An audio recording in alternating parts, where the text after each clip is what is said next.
music. So our speaker this morning is our own Brian Lipinski. Brian is a native Jacksonville person who returned here and started a farm. He got a degree in sociology, worked as a teacher and case manager in the District of Columbia, and then traveled until distilling his dream of growing food sustainably. His wife and two daughters love living at Down to Earth Farm and enjoy the bounty and challenges it offers. Brian has been a member of UUCJ for 15 years and is grateful to study and to reflect on how to live our values with all of you, he says. And if you care to, go visit his website, which is on your screen right now, downtoearthjacks.com. It's a beautiful farm and a beautiful website, and well worth a few minutes of your time. So thank you so much, Brian, and look forward to hearing you.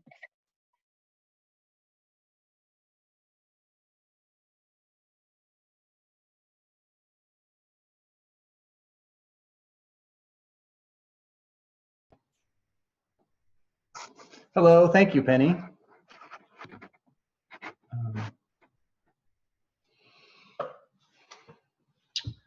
So I was born here in the bold new city of the South 42 years ago and raised in Orange Park.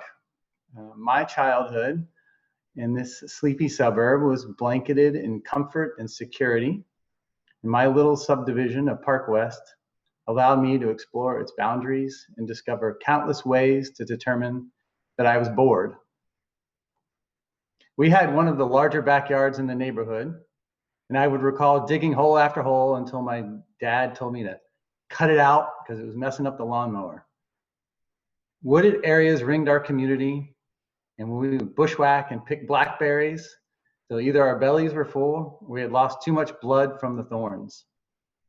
Not to be revisionist, as I definitely watched enough TV and played enough Nintendo to at least partially rot my brain, but I moved about in my own yard, my neighborhood, and my community with complete abandon. Fast forward to 2006. We got a notice through iCare that community members were gathering outside of a Head Start classroom on 4th Street, just west of downtown, because dangerously high levels of contamination were found. Apparently, this was of no surprise to anyone in the city, or at least shouldn't have been, since there had been a Florida Department of Health and Bureau of Environmental Toxicology report as much as 10 years prior that had pointed to the risks of that particular area because there was an old incinerator site and it should have been closed to public access. Yet here we were, a decade later, protesting outside of a building hosting young children with an outside playground on top of soil that was documented to have dangerous levels of lead and chromium. Robin Wall Kimmerer is a professor of environmental biology and a member of the Potawatomi tribe in upstate New York. Her gorgeous book, Braiding Sweetgrass, which I can show you, is one that I highly recommend. It offers up language about our wider environment and our very backyards that is challenging, gracious, and hopeful. But this language is foreign to us.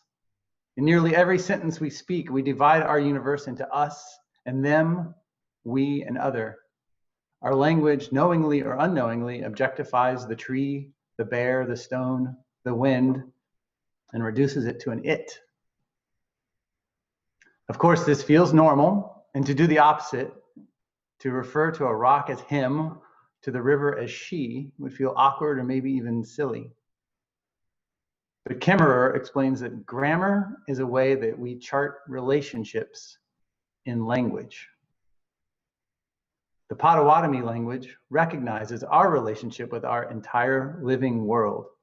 And this recognition imparts responsibility and opens up our view to a family exponentially bigger than we ever dared imagine. But are we capable of opening up our family to include so much of our interconnected universe, even people who look and believe differently than us? Does our fear or belief in a lack of abundance make it unthinkable to have so many beings that we can no longer discount or ignore? The topic that is attached to this talk was environmental justice. And a simple definition is the disproportionate exposure to environmental hazards by oppressed populations. It's also called environmental racism. I believe that this same spiritual weakness, this ability to divide and dismiss, the ease with which we objectify and distance those that are different from us, readily explains our ability to victimize through environmental means. So is environmental racism really even a thing? Is this a construct made up by leftist media or anarchist rabble-rousers? Well, a man by the name of Dr. Robert Bullard, who is credited as being the father of environmental justice, provides a doleful sampling. In Houston, 82% of solid waste is dumped in Black neighborhoods, even though they make up only a quarter of the population. More than 68% of African Americans live within 30 miles of a coal-fired power plant, the distance within which the maximum effects of the smokestack plume are expected to occur, compared with 56% of whites. There was a study commissioned by the United Church of Christ in 1987, and then again in 2007, that showed that race is the best predictor of where commercial hazardous waste facilities are located. African Americans and other people of color make up most, 56% of those living in neighborhoods within 2 miles of commercial hazardous waste facilities. And then people of color make up 2/3, 69% of those when these hazardous waste facilities are clustered. And sadly, the study repeated in 2007 showed that concentration had only gotten worse over time. Every city in America has examples where people of color are targeted to be on the receiving end of toxic waste, contaminated water, and a litany of environmental degradations that put entire neighborhoods at increased risk for illness such as asthma and cancer, learning disabilities, birth defects, and decreased life expectancy. While socioeconomic level is connected to the trend, it has been shown time and time again that race is a leading indicator. African American households with incomes between $50,000 and $60,000 live in neighborhoods that are more polluted than the average neighborhood, in which white neighborhoods with incomes below $10,000. In Jacksonville, we have long had a divided city, and the instances of unequal exposure to hazards have mostly been shouldered by our historically Black neighborhoods. Mary McLeod Bethune is a giant of civil rights and education, but unfortunately the elementary school with her name on it, along with 2 other elementary schools, was built on what was later deemed a Superfund site. I'm going to repeat that. Elementary schools built on Superfund sites. Another example was just 2 years ago, the residents of Fairway Oaks filed suit as 51 homes built by Habajacks were also found to be on the remains of an unlined landfill. And so they suffered from contamination and unstable structures. I think back to my privileged childhood where I could dig in the dirt till I heard the dinner bell, but not risk lead or chromium contamination. I think about the access to wild spaces and parks that I had that are much less available to people in neighborhoods populated predominantly by people of color. I think about hours of my summertime playing in water hoses and swimming pools. How many of us can imagine the horror of what the population of Flint, Michigan experienced? In Braiding Sweetgrass, Robin Wall Kimmerer explores an indigenous view of the world that sees sacredness not confined to places of worship or in ceremony, but in all life and the relationships between all living things. She describes how this sacredness that she unflinchingly calls love is reciprocated. In a writing workshop she led, she asked the students if they loved the earth. Yes, they all said without hesitation. She then asked, do you think the earth loves you back? She said no one was willing to answer, as if she brought a two-headed porcupine into the classroom. She then asked, what do you suppose would happen if they believed the crazy notion that somehow the earth loved them back?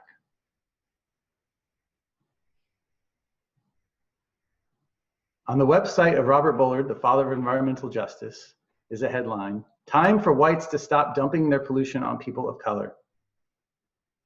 This problem of environmental racism has so many faces and shapes, but that beseeching phrase is the clearest and most direct. Our society continually and for countless generations makes the calculations of where to dispose of its hazardous waste, and time again chooses to throw it on Black and brown people. This is a symptom of a dominant culture that cannot picture that we are interconnected in the possibility that the earth could love us. This is a symptom of a society that sees our environment as something to be extracted, manipulated, exploited, and ultimately, when it's lost its usefulness, to be discarded out of sight and out of mind.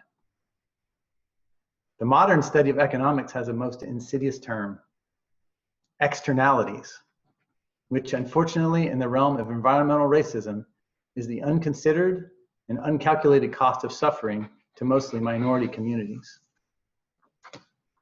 Perhaps even more damning is what happens when communities rise up to fight being dumped on or poisoned. Environmental lawyer Luke Cole describes the double victimization as corporations and government agencies first ignore, then deny, and then interminably delay any type of action. Cole breaks down the roadblocks that communities face as he calls them 3 great myths of white Americana, which are valuable for this movement and many others, I believe. The first one is, truth will set you free. Communities will spend countless resources trying to build a case, thinking if only they can show the facts, then leaders will do the right thing. But Cole states environmental struggles are not about right and wrong. They are not about the best thing to do in a situation. They are simply struggles about political and economic power. The second myth is that the government is on our side. He gives an example of the California Birth Defects Monitoring Program, which investigated 142 clusters of birth defects in an 11-year period. And in not one case did they find a single answer or find any culpability. Not one. Government will respond to powerful interests, not to people, too often. And the third myth is that we need lawyers. I found this point interesting because in many situations, he describes there is no law, meaning that it is possible that the factory or whatever, or the dumping or the poisoning was within legal boundaries. If there does happen to be a law that is violated, or if there is a personal injury angle, then it may seem natural to use a lawsuit. However, the hopes of the community, and more importantly, the power of the community, is taken from the members and then transferred to the lawyers, who most often are outsiders. Now, as an environmental lawyer, Luke Cole says, lawyers can be a part of the struggle, but they should not be the entire struggle. I am not a city planner or environmental lawyer. I'm an organic farmer that feels connection and love for the earth. The message, I believe, today is supposed to include the idea of where are we going. And in this I am not positive, but I do think it is important to understand the legacy that environmental racism has created for us and has further segregated us. And it's said to a certain part of our population that your home is not sacred, that our comfort and security is more valuable than yours. We are willing to risk the health of your children.